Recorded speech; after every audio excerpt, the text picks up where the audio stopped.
作为一个北方人，家家户户肯定都会有馒头。那今天继续用它做一个简单又好吃的早餐。拿一个生馒头，我家的馒头都是买菜送的，从冰箱里掏出来，给它切成1厘米厚的片。如果家里有火腿的，可以切一点火腿碎，没有的也可以不用。为了让它更加香，再切一点葱花。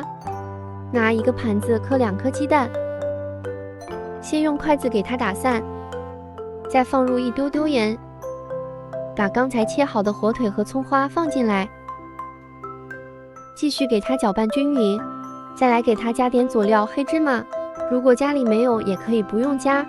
把馒头片放盘子里边，两面都给它沾满鸡蛋液。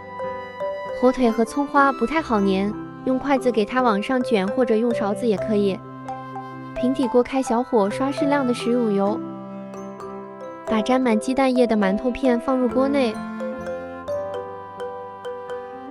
等一面的鸡蛋液煎得定型了，给它们全部翻一个面，表面煎得微微焦黄也就可以了。小时候上学起得早，老妈就给煎一个馒头吃，从小吃到大也从来没吃腻过，主要是它真的很方便，早上起来几分钟就搞定了。如果你每天不知道吃什么，可以试试这个做法。